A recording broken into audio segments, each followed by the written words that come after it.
welcome to our second Wakefield Environmental Sustainability Committee Sustainability Series. We're trying out names. If you have a better name, let us know. Thanks for coming. As you probably saw, we've got snacks in the back. We've got all sorts of info on the back table. And if you want to win our special door prize, put your name in the bucket. We'll draw it at the end. And if you want a no mow May sign of saving the pollinators and not mowing your lawn, those are in the back. See Barbara. And just for anyone who isn't familiar with the Environmental Sustainability Committee, we're one of the town committees, and we focus on ways of keeping our town and environment sustainable. So everything from energy efficiency in our newest buildings that are going to be built soon to community education like this. We've done a lot of stuff about recycling, food composting, and food rescue in the elementary schools. All sorts of programs for a green community our town is now. So there are lots of grant opportunities that come from that. So we're just trying all sorts of things. And if you're interested, find us, volunteer with us. There are all sorts of committees that need help. We'll be at the farmers market. We'll probably be at Town Day. Yes, we'll be at Town Day. We're at all the town things, so come by, stop by, join us. We have a tour coming up. We're going on a field trip to see the materials recovery facility, also known as where recycling happens, up in Peabody. If you're interested, come talk with me, I'll get you the info. And you can just find more information in the back on those signs about all of our stuff. Follow us on Facebook, and learn more about what we're doing. And with that public service announcement, I now want to introduce Dr. Sean Cash, who is one of our neighbors and also a member of the committee until very recently when he expired from our committee. He is I'm going to try to get this right, the Bergstrom Foundation Professor at the Friedman School of Nutrition Science and Policy at Tufts University, and he'll tell you more about what that means and what he does, and he's going to tell us all sorts of great information about snacks, including the stuff in the back and all the food we enjoy. So with that, Sean. Thank you so much, Deanna. So as Deanna mentioned, I was a member of the Environmental Sustainability Committee until very recently. I rotated off of it on May 1st, got my 48-hour break, and now get to do some things again with the SC. So that's great. I'll encourage people to move forward if you like. I don't think we're too tight on space here. So. I love going off script, but they are filming this for WCAT, so I'll try to stay mostly on script. If there's any clarifying questions that come up during my talk, feel free to ask some larger questions for discussion, and the like. We have more open discussion afterwards and when we stop recording. As Tiana mentioned, I am a faculty member at Tufts University. I'm with the Friedman School of Nutrition Science and Policy, which is the only standalone school of nutrition in the United States. It's one of our gems at Tufts. And it's not just nutrition science that we do there, but all sorts of things, policy, social sciences, food environment interfaces, all sorts of things that we do. I'm specifically there with the Ag, Food, and Environment program. I'm actually an economist. I'm not a climatologist. I'm not a food scientist. I'm not an agronomist. So I get to tell you things that I think are cool, and if you ask me really insightful questions that I don't know the answer to, I just get to shrug and say, well, I'm an economist. But most of my work is on interdisciplinary teams, and what we're going to talk about today is climate, but with a specific focus on how our ag and food production systems are being impacted by some of the changing conditions farmers are experiencing and will continue to experience here in Massachusetts, across the country, and around the world. At the end, I'll say a few things about the linkages in the other directions, the linkages that our diets have with climate and sustainability and the impacts in that direction. But here, for most of today, I'm going to talk about kind of how climate's impacting the food we eat. So Tempest in Your Teapot was what I thought was a clever name. That's what counts as humor for an economist. So what is my work in this area? As I mentioned, I'm an economist. I work primarily in multidisciplinary teams on topics of agriculture and environment, as well as on economic aspects of behavior around food. Part of my day job is to teach graduate courses on agricultural and environmental economics, the food industry and corporate social responsibility, consumer behavior. But I do a lot of academic research with my colleagues and graduate students, including on things like tea and coffee production and climate, invasive species, consumer interest in coffee production methods, And we've had funding on different parts of that as well. So a lot of what I'll be talking about today intersects with the research we've done at Tufts, as well as shouting out to a few things that colleagues elsewhere have done. So I just want to I'm not going to go over all the science of climate change. You've seen some of that before, and we've run out of time for other things. But I did want to make a few important distinctions up front here, just so we're on the same page if I use certain words. Certainly want to distinguish here between climate and weather. So with climate, we're really talking about long-term trends in average weather conditions, rather than those day-to-day variations that might be faced by us when we go outside and it's raining, or by a farmer who's trying to decide what tasks to accomplish that day. Another thing, when we're talking about climate change, when we're talking about approaches for dealing with climate change, we always want to distinguish between mitigation, which is dealing with the causes of climate change, and adaptation, which is dealing with the impacts of climate change, both of which are relevant for some of the things we're talking about. And then when we're talking about the impact that climate and climate change has on our food and food production systems, we further want to distinguish between quantity impacts, in other words, how much we can produce and how reliably we can have those yields, versus quality impacts, which could be things like the nutritional quality or how good your coffee or tea tastes. When people talk about climate, they usually think about graphs such as this, right, in terms of increasing average temperatures and upward sloping temperature trends over time, and with those seasonal cycles that we see on graphs like this. So this one's average summer temperatures, and predictions of these trends continuing. But when we're talking about the impacts on food and food production systems, we need to think about all sorts of things like precipitation patterns and droughts that are tied largely to the temperature changes, but then those cause complications.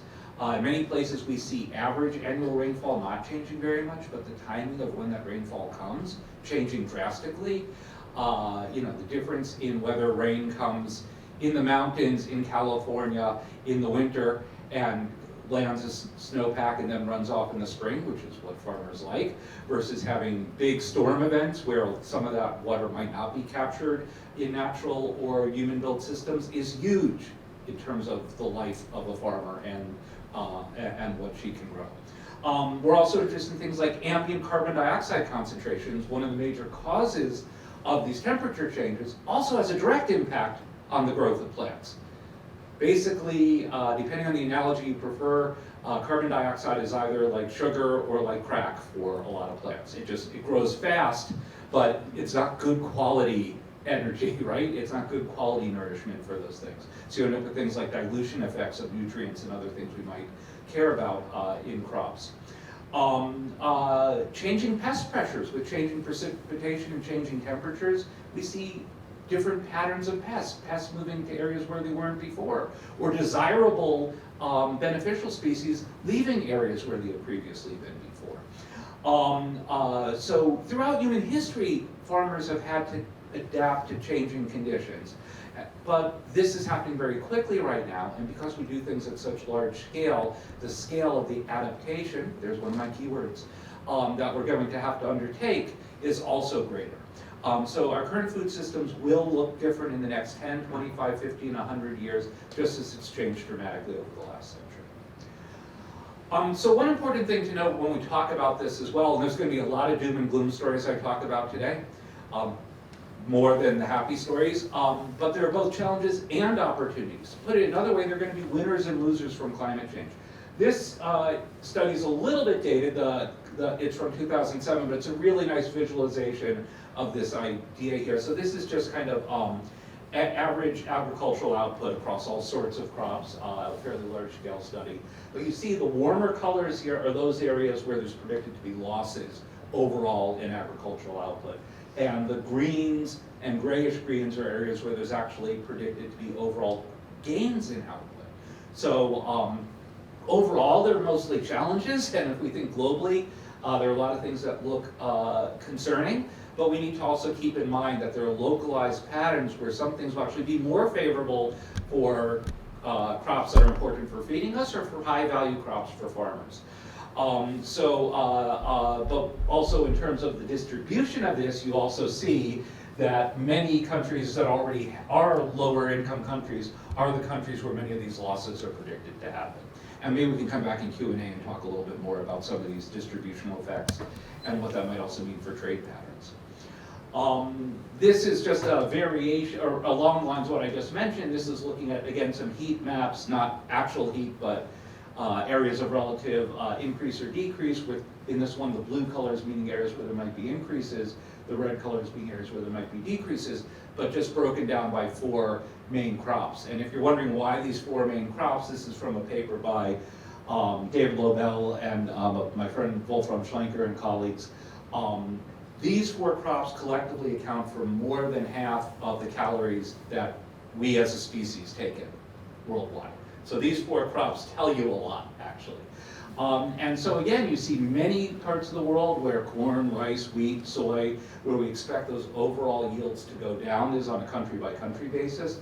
But you do see a few places where, for example, pockets of places where wheat levels might go up, like in Canada, Australia, a few other countries. Same thing with places where corn might go up, where rice production might go up, right? So again, winners and losers or distributional effects. Is that clear? Any questions on that? All right, well, we're going to get to more specific things and more interesting stories about specific crops, but I think some of these trends, and so, and then this one here, this is just kind of a review of many papers where they broke down what these changes in yield are meant to be, looking at different effects. So this 0 line is no change, and they're just looking at different studies, looking at, some of these are just looking at one crop or a group of crops, and you see where they're talking about increases, these are just on yields right now, or decreases. But one of the things you see is that across these various studies, the number of studies that predict increases are fewer when you're modeling further out, right? So we're dealing with a lot of challenges now and in the very near future, and things will continue to change, but with ever more challenges and maybe fewer things that are getting easier. All right. So let me give you a few examples just about how this plays out with different crops, because it really looks different, not just on the basis of geography, but also the biology of the plants and the economic systems that support the growth. So one story is with corn. A warming climate brings several changes, most of them bad for growing corn. Rain comes less often, and when it comes, the storms will be more intense. And neither of those things are helpful for a crop that requires frequent rains, but has a shallow root system, so it doesn't really do very good at preventing soil erosion. And so when you've seen some of these pictures in some places in the Midwest in the last few years with these big floods coming, that's really challenging for corn. And we've seen decreases in corn yields in places where that's happened. So corn also suffers when it gets too hot, what we call heat stress. Especially it doesn't like warm temperatures at night. So, fewer cool nights and less cooling overnight is more stress for the corn. The Corn Belt's already been moving north. Just in the time that I've been an agricultural economist, the Corn Belt has been moving north. In the northern Midwest and up to Canada, right? So places like southern Iowa seeing decreases, places in northern Iowa, Wisconsin seeing increases in many. And sometimes for those farmers, I was living in Wisconsin for a few years, for farmers they sometimes get this double boom of years where they've had yield bumps, but elsewhere the yields have been bad, so the prices go up. So there have been some really good years for some farmers in places like Wisconsin or Saskatchewan, other things, where they see that double benefit, and we'll hear the exact opposite of that story with coffee in a minute. So does anyone own property in Saskatchewan, by the way? Because if you do, hold on to it for a little while. All right, and we might see cotton and soybeans being grown commercially in places that are where corn is becoming a little less profitable.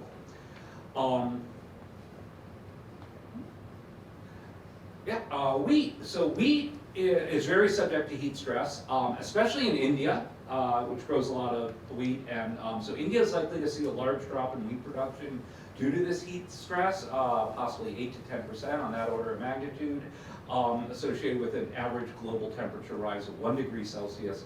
Larger global temperature increases would mean even more challenges for things like wheat production in India. So what can make up for this? Well, maybe increased trade can help with things like this, especially things like these commodity crops. But if you've been paying any attention to the news the last 6-7 years, we've not, been making trade easier. And there's I don't want to go into trade policy or trade debates, but when we think about global resilience on a global scale to feed ourselves as a species, I would like to argue that trade is one of those things that is a source of resilience. That if we have challenges growing something somewhere, that the ability to, we either have to move the food or move the people, right? Trade is definitely one source of resilience for dealing with some of these things. All right, peaches. Peaches, as I understand it, I'm not done work directly on peaches, but they need overwinter chill to bloom. So if you don't get a certain number of chilling hours, around 700 chilling hours in a winter, you don't get the flowers, and if you don't get the flowers, you don't get the fruit. So if there's no bloom, there's no harvest. So what does this mean for California and Georgia? It means that California's Central Valley may lose 90% of, that only 10% of the Central Valley will see enough chilling for peaches to even be an option to grow there, right? So the two major states that we rely on for peach production, and those are globally major producers as well, we might lose most of one, right, due to this. Almonds is one that got a lot of attention, especially 5-10 years ago. Almonds were kind of a poster boy in some ways for a problematic crop, because almonds do need a lot of water. So with ongoing and perennial droughts in California, it really became tough to keep growing almonds. So this caused a lot of controversy. Many folks did kind of just de-operationalize their almond orchards if they couldn't get water reliably or if it was too expensive to irrigate that. There's also been a lot of interesting issues around the ownership of some of the water rights and the use of some of that. And the wonderful company is a major producer of almonds, and the owners of that company have access to a fair amount of water rights. And so some distributional issues about if water's going towards almonds, what is it not available to be used for? So it's been controversial in those ways. All right, we'll come back to some other specific crops and some of the work that I've been more directly involved in, but I want to also chat for a few minutes in a more general sense about what we mean by quality, because I'm going to talk about quality of some of our favorite beverages in particular. That's where a lot of my work and the teams I've been working with have focused. But this is also an issue for our nutritional status, even if you're eating the same foods that you're eating. Because in addition to things like the yields changing, the composition and the nutrient quality in crops that may not even look very different than they did before, that has also been changing. There's some really neat stories about this. So there's a colleague of ours at Harvard, Sam Myers, who's done a lot of work on this and has coordinated a lot of multinational studies to try to do comparative things in different countries. There's somebody named Lou Ziska who had been at USDA for many, many years, and a few years ago left to go to Columbia because he was having a hard time doing his climate research at USDA. But Lou Ziska had access to historical seeds and also historical samples of different plants that had been preserved, and over time, and they went back and looked and saw that the nutritional composition of some of those things had changed over decades, and nobody had noticed. This is sometimes referred to as productionism, the focus on yields, which was a big part of both the successes and what some might say the excesses of the Green Revolution, our use of new agricultural technologies, particularly a lot of fertilizers and pesticides that became available in the 60s and 70s. And focusing on yield as your output, if you're not even looking for these differences, you might not realize the protein content in this plant has gone down 10% or things like that. So looking at both these historical things as well as these cross-country multi-year studies has shown this is a real issue. And I won't try to summarize all of this because it gets pretty in the weeds.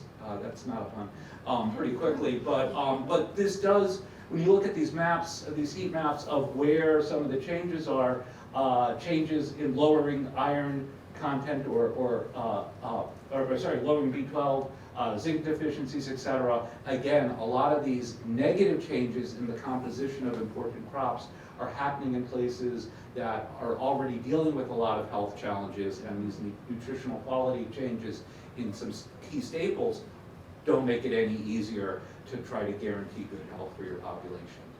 And a lot of these things are things that impact children or women of childbearing age, right? So these are potentially problematic for multi-generational issues as well. Okay, now on to beverage crops. My own interest has been in beverage crops on a lot of the projects we've been doing, and a primary focus, not the sole focus, has actually been on quality. And for a few reasons. Quality is of high economic importance when we're talking about beverage crops. Because if you're a farmer, having good quality tea, coffee, grapes, hops, those are things that really contribute to the bottom line in a huge way, sometimes much more than just yields, right? And also, for a lot of these things, particularly something like tea, the second most consumed beverage in the world after water, we're not drinking it for calories. It's not an energy source for us. We're drinking it because we like the taste, or we like the perceived health benefits, or we want something that's going to help us feel lively in the morning. And so what we value are things associated with the quality, not just how much did I have, right? So maybe a bit different from when we're looking earlier at those 4 staple crops that provide collectively over half of our calories as a species. One really visible place where this is happening, where some of my work is focused, is in coffee production. And this example is one that I really like talking about, because so often when we think about climate change and things like unrest, we think about, oh, in 50 years, maybe there'll be a skirmish in a desert over water that wouldn't have happened. No, these are things happening right now that have been impacting our political debates in this country in the last few years. I'll explain that in a moment. So climate change right now is causing problems for coffee yields and quality. And when we're talking about coffee, we're really talking about 2 different species. The coffee snobs in the room are already familiar with this. Robusta coffee and Arabica coffee, right? So Robusta coffee tends to be grown in flatter areas. It's much more sun tolerant. It's cheaper to produce. It can be more easily harvested with machines, mechanically harvested. It's more bitter, higher caffeine. That's really the same thing. All the bitterness in coffee comes from the caffeine. This is what, if not you, then maybe your grandparents liked having in, a big tin, of a chock full of nuts, or coffee, or if you go to a 3 a.m. diner, well, you're probably getting, right? The other species is Arabica, and this is what has become so economically important over the last few decades, and this is what you're consuming if you're going to Starbucks or buying nice coffees and grinding them up and lovingly tapping them into, taking 20 minutes to make the perfect cup of espresso to drink in 3 seconds, right? And Arabica coffee, that's what we associate when we think of shade-grown production, hilly areas, when we look at pictures of beautiful coffee-covered hillsides in South and Central America, or in parts of Africa, right? These are Arabica beans. These are the higher-end beans. This is what specialty coffee and all the nice coffee shops that you might like going to have been built around. And these changes, these climate impacts, are really challenging the quality, especially of the Arabica beans. And it's causing kind of an existential crisis in the specialty coffee industry, because they've seen so much growth and economic success in the last few decades, and they really see huge threats to that continuing, right? So that's challenging, but it also means that the coffee industry has been, I would say, pretty proactive in many areas about trying to ensure the viability of their supply chains, because they want to be able to keep doing business for a while. And of course, this impacts the livelihoods of the farmers that are growing this coffee as well. and it affects the taste of what's in your cup. And I'll show some numbers on that. So you know, the impacts on farmers are something we've been interested in. Was collaborating with the team that was doing the work in Costa Rica, working with coffee growers there. Costa Rica is a relatively easy place to work because of economic and political stability, but it's also, those are useful model systems for many of its neighboring countries where there may be more challenges. The work we were doing, we needed access to the same fields year after year, so we really did need to work in a place that we knew we had access to reliably. So one major focus of some of my colleagues' work has been investigating how different on-farm management practices can provide resilience to climate change for coffee growers. You know, and current certification schemes, if you look at something like a shade-grown label, or Rainforest Alliance, or things, or Fair Trade is another one that we often see, they might not always, you know, they're trying to help out with situations, but those certification schemes need to be embedded in codes of conduct and things that can be verified, and it's hard for them to move quickly to respond to changing conditions, especially things that might change year to year. So, so some of these certification schemes may not be able to provide all the incentives we need for things that might actually help producers stay in business, grow coffee in sustainable ways, and deal with a changing climate. Just to drive this home, if we look at the worldwide prices of coffee over, I think there's about a 30-year period being covered here, sorry, a little over 20-year period. Most of there's really two drivers of these changes in coffee prices. There's a handful of political or economic events like the collapse of the International Coffee Agreement. I won't go into detail about that. We can talk about it later if people want. And by the way, the price we're looking at is historical blue line. I'll explain the lighter blue line in a moment. But most of these are dealing with major events around climate and growing conditions. So price spikes with a frost damage in Brazil. Brazil's the #1 producer of coffee by value in the world. And Brazil is really the only place in the world where there's a lot of both Arabica and Robusta production. For the most part, most other countries are heavily in one or the other. Drought in Brazil, again, 1997, price spikes. Smaller price spikes in 1999, droughts in Brazil. A few years later, oversupply of coffee and low prices. Can anyone guess why you'd have an oversupply a few years after these few droughts? 9/11? Not 9/11, no. Because the price went up? Because the price went up. The price goes down because the price goes up. Economists sometimes say, and it's only half a joke, that the cure to high prices is high prices. High prices is an incentive to plant. If you were in an area that wasn't affected, hey, I'm doing well because my yields are the same as before and my prices are better, I should plant more. Well, coffee is a perennial crop that takes a few years to come online, so a few years later there's oversupply, right? So this is what farmers behaving very rationally but with a lag sometimes looks a bit unfortunate when you look at what happens to prices later. And again, highs and lows and highs and lows. I deleted it because I knew I'd run out of time, but there's some really neat stuff that happened early in COVID and then a little later in COVID. You know, early in COVID, I took out the slide and I'm saying it anyway. Early in COVID, prices for coffee dropped so quickly. This had nothing to do with climate. And it's because China shuttered 4,300 Starbucks like that when COVID started spreading in China.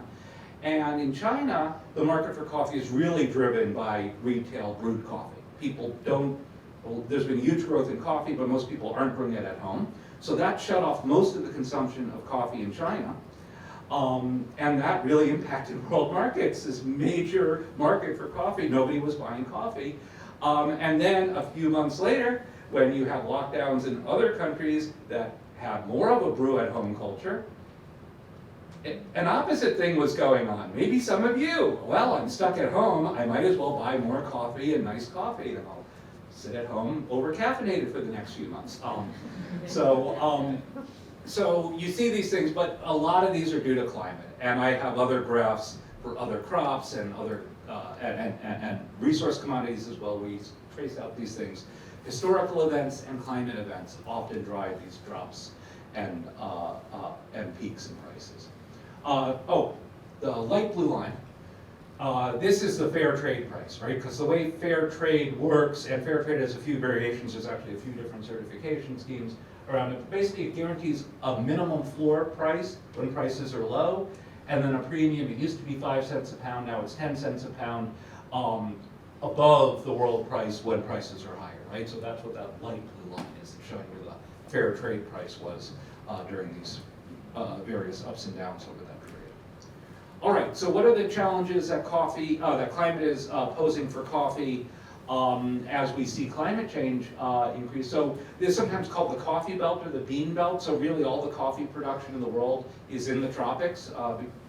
And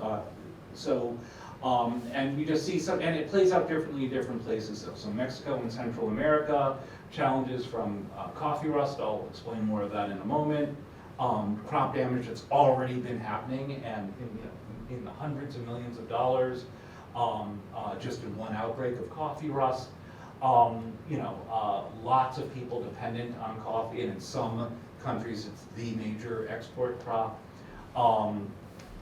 Colombia, wetter weather, seeing coffee rust increase, and concerns as more and more temperature increases are predicted. We already mentioned the patterns of different droughts coming in Brazil.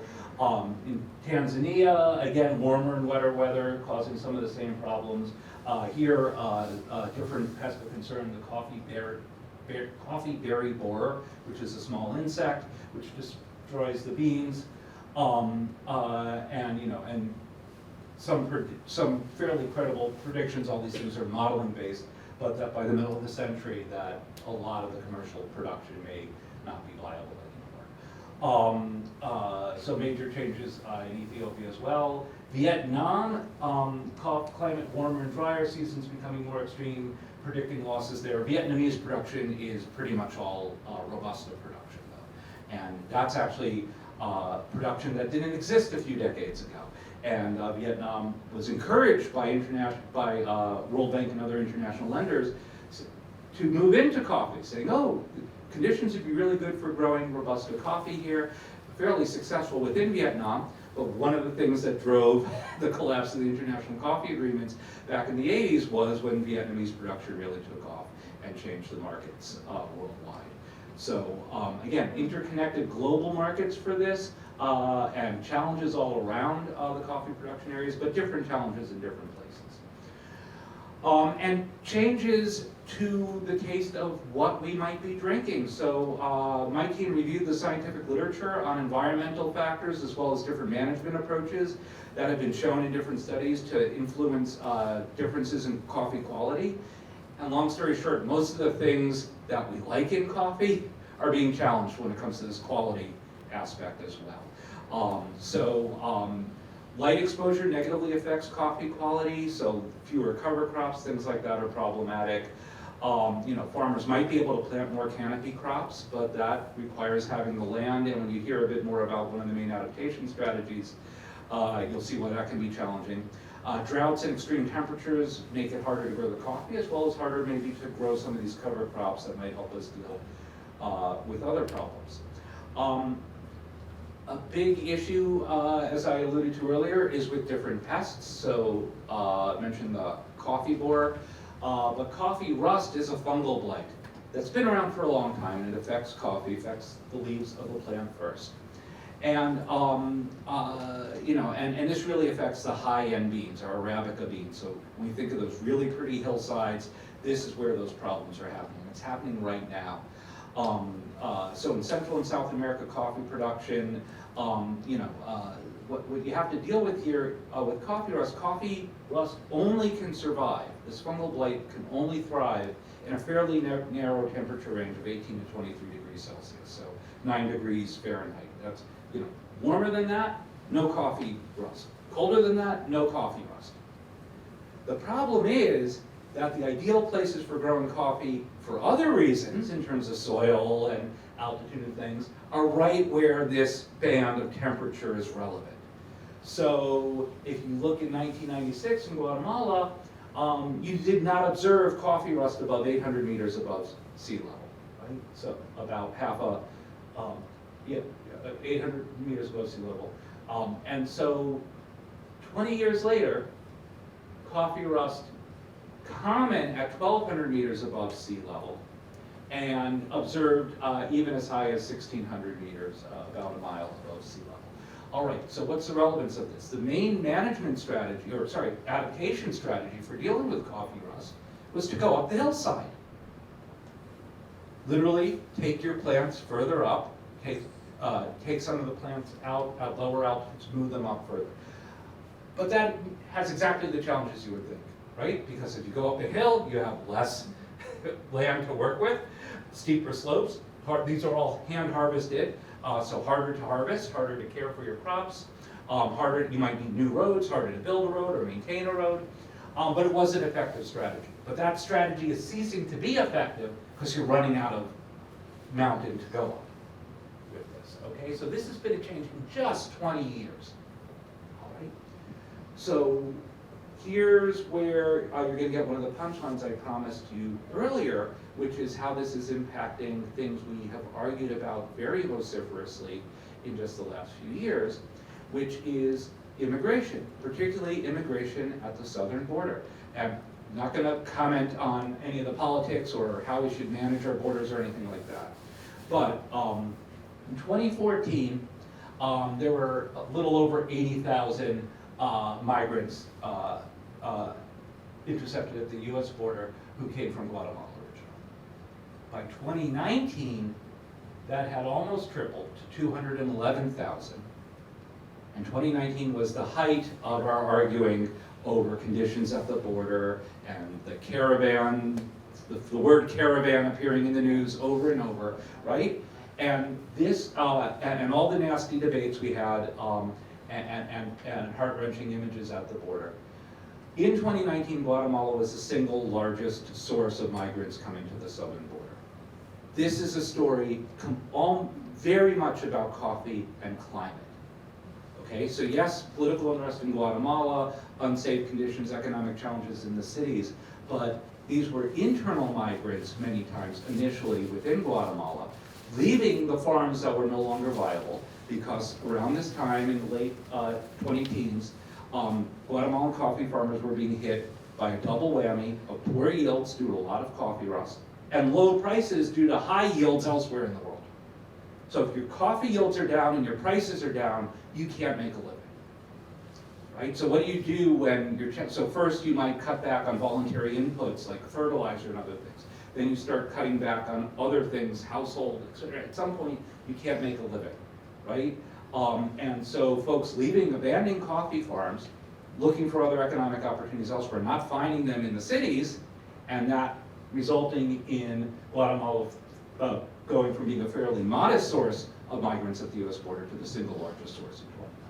This is today, this is our politics, these are the things we argue about, and it's about migration, coffee, and climate, right? Mm-hmm. So again, it's not something we might see 50 years from now, it's not, watching Mad Max movie, right? This is climate challenges and disruption today.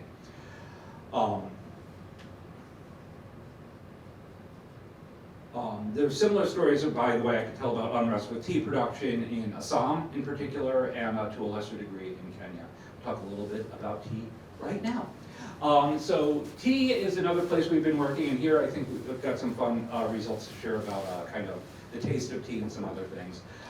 We had a large NSF-funded project for many years. We were looking at Chinese tea production as our model systems and looking at these issues of how climate impacts tea.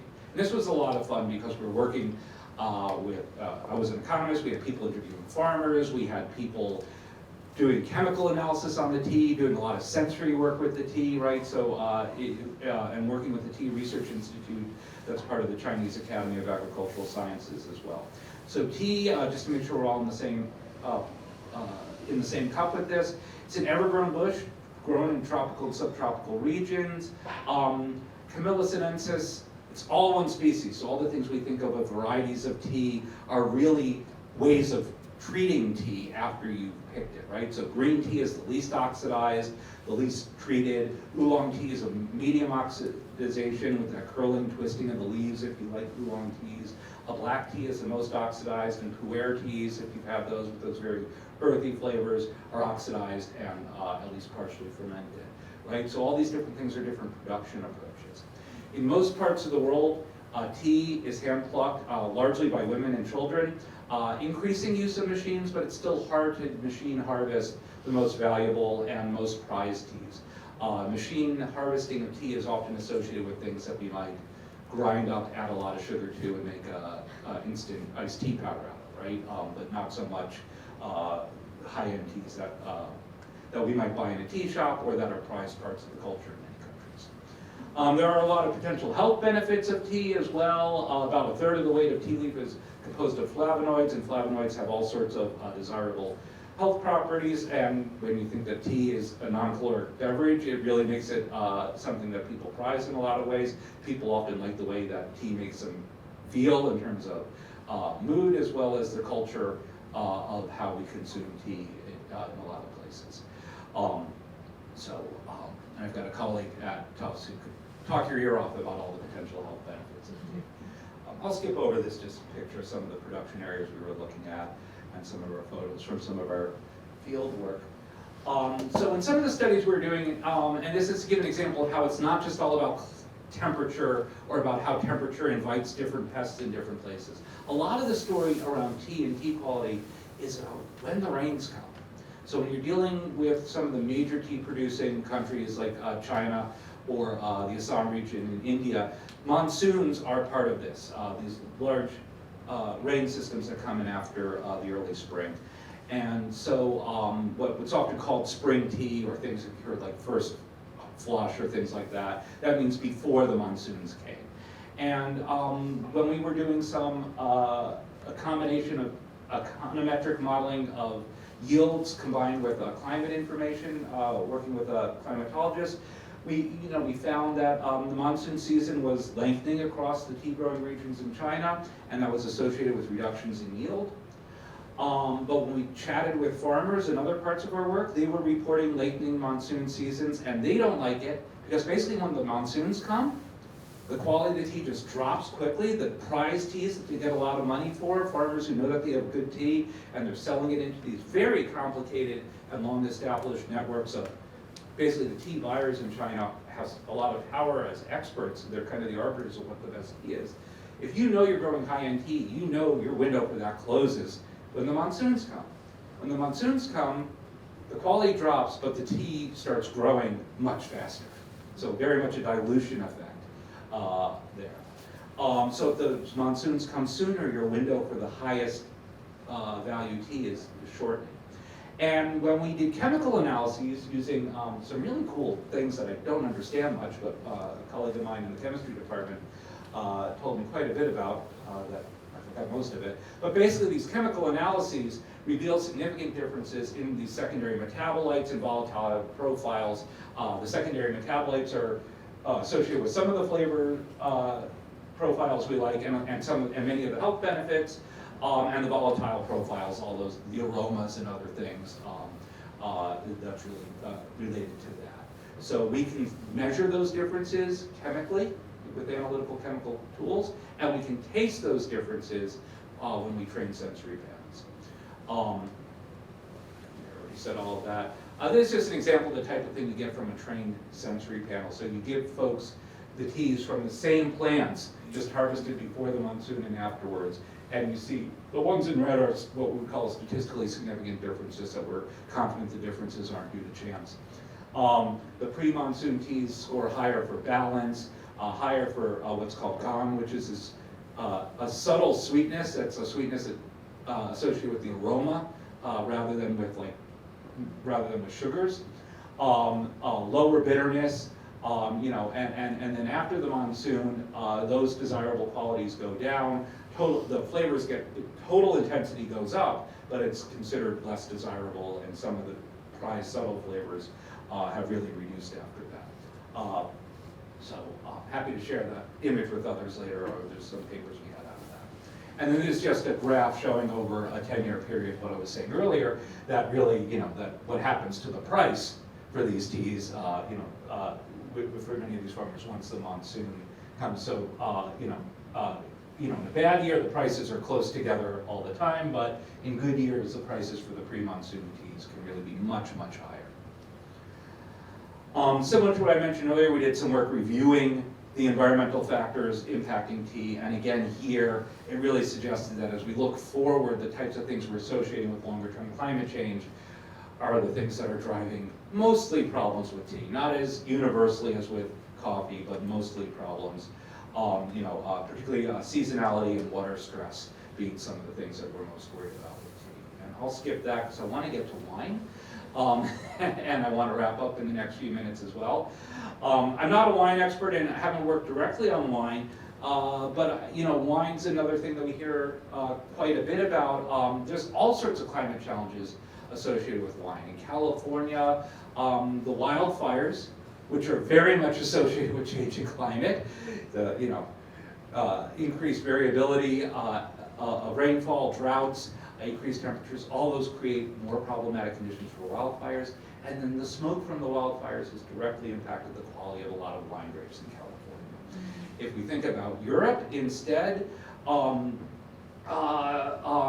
we see that these kind of around along the Rhine River, the Moselle Valley, there's actually been some interesting things historical studies looking at the prices for wine over sometimes back centuries with some really interesting data sets.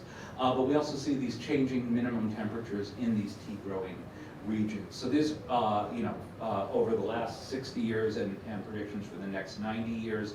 So what does that mean for these wine growing regions there? Well, in Europe, all the wine happens between 35 and 50 degrees latitude. So the Moselle region in Germany, for example, is really at the coldest limit of what can sustain commercial grape production. So good news, if you're a grape farmer in the Moselle Valley, things are going to be looking better for you over the next century, right? Because it's going to become the center of this viable band for European wine production. Whereas if you look elsewhere in Europe, a lot of and probably, maybe some of you like Moselle Valley wines if you're a wine drinker. I'm not a wine drinker. The hops pictures were for me, but maybe the places you're more likely to associate with your favorite wines like Bordeaux and Burgundy, these are all places and areas that are likely to be challenged and see decreasing yields or maybe even no longer being viable for production at all. Right? So these red areas are predicted to see more heat stress and drought, and those are not things that grapes like at all. Okay, before I wrap up, I just want to mention, of course, sustainability in food is ultimately not just about what we see on our shelves or what we're willing to pay for, or is your price for a nice bottle of wine going to go up. It's about people worldwide being able to keep eating. And so, like I said, there are going to be winners and losers with a lot of this, but there also are other types of changes that we're going to have to make, and some of which we made before. So anybody know why the bananas are on here? So some of you, I'm sure, have heard this story. The bananas we eat are not the ones that our grandparents ate growing up, right? The Gros Michel was the dominant export variety consumed in Europe and North America. It grew well, it traveled well, it tasted great. It was basically better than the bananas we eat now in pretty much every way. And why don't we eat it anymore? Because of another fungal blight. Panama disease started wiping out vast tracts of Gros Michel plantations in Central America, and that started spreading to other places, and people saw it coming, and they knew it was coming, and basically it destroyed most of, certainly the global commercial production scale of the Gros Michel. There's still Gros Michel grown at limited scale. It's something you can try. There's some non-infected land that's been maintained and isolated because we don't have this global trade in Gros Michel anymore. It's a little bit easier to try to maintain those places. And many fungal blights, by the way, stick around in the soil for a very long time, generations and generations. Similar story around hops in upstate New York. Upstate New York was once the North American center of hop production and a world center on a smaller scale, and a fungal blight wiped it out, and it's still not viable to grow in some places, right? And so it's been very limited. that's what caused us to start looking elsewhere, and then we found, oh, we could really, it was better to go out to Oregon and Washington State anyway. But that was out of necessity. So same way here, out of necessity, we replaced the Gros Michel with the Cavendish banana. And it's not as tasty from everything I've heard. It's actually, it's basically second best in a lot of ways, but it's what we can grow. And now there's some concerns that there might be challenges for the Cavendish banana. But that aside, I want to suggest that both our biggest problems might not always be where we think they're coming from, but also our greatest successes. In this case, the success was rescuing banana production, even with the second best solution. But those are, much better than not having access to this important food source. All right, I'm going to wrap up there in terms of my comments on climate impacting food production. I just want to acknowledge really quickly that, of course, we could talk for an hour or more about things in the other way. How do our dietary patterns impact the climate, or sustainability more generally? You've probably heard a lot of debate about the role of meat consumption, particularly beef consumption, and a lot of arguing over that. And are there ways forward with things like regenerative agriculture? Should we be growing meat in contained conditions in labs, cultivated meat, things like that? But we did some modeling studies. We were looking at people's consumption patterns across U.S. households from actual food purchase data, and we found a 6-fold difference in greenhouse gas emissions per adult between the highest greenhouse gas emitting households, kind of the top 20%, the top fifth, and the lowest, right? So huge differences in how our dietary patterns, even within the United States, impact climate. And we also found that, and this is what I find strangely reassuring, the highest emitting households had much higher average monthly household incomes than the lowest emitting households. So perhaps households with resources have the ability to make changes that can lower the impacts of our diets, but also big differences in how the things we eat here from household to household might be impacting. Again, this is greenhouse gas emissions, just one measure. We can think of sustainability in a broader sense too when we think about diets, because of course we want to sustain the environment, and of course we want to avoid the worst challenges of a changing climate, but we also want to sustain human health. That'd be a good thing to sustain. And we want to sustain all sorts of environmental quality issues, not just climate, so water quality and protection of biodiversity. And we'd like to do it and still be able to make a good living for ourselves and for the people growing food. And we'd like this food to remain affordable, ideally, right? So we think of this as the 4 pillars of food sustainability, and that's something in a different set of projects, if you ever invite me back, I'd be happy to talk about that we're working at Tufts. All right, I'll stop there. Thank you so much for your attention, and we've got some time for open discussion. Thank you very much.